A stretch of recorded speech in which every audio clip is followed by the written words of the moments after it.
to a bad toss that may have saved the life of a great horned owl. CBS 13's Anna Giles is live in Rocklin with the errant throw that led a couple right to the struggling bird. Anna, tell us more. Yeah, guys, rescuers think this poor owl spent several days and nights out here at Johnson Springview Park on the ground and struggling. The owl was always just out of eyesight until a woman's Frisbee had a mind of its own.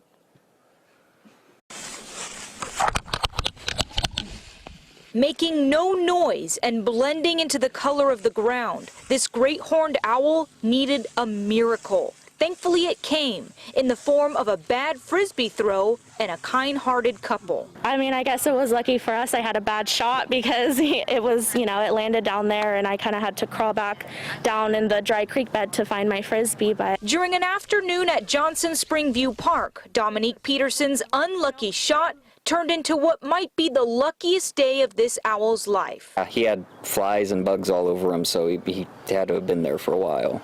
Rescuers believe the owl had been on the ground for days, obscured by brush in an area thick with poison oak.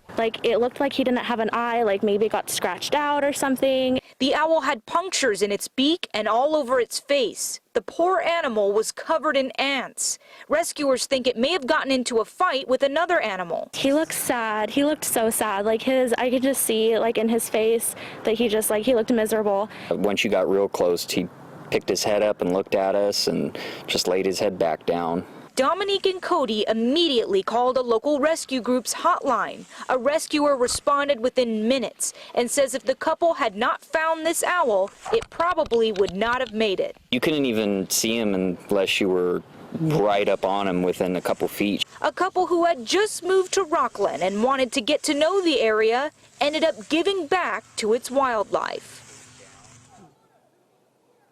Yeah, the owl was taken to Gold Country Wildlife Rescue around 8 p.m. last night, and we've been trying all day to get an update on its condition, but we haven't heard back. Of course, a lot of people are hoping for the best.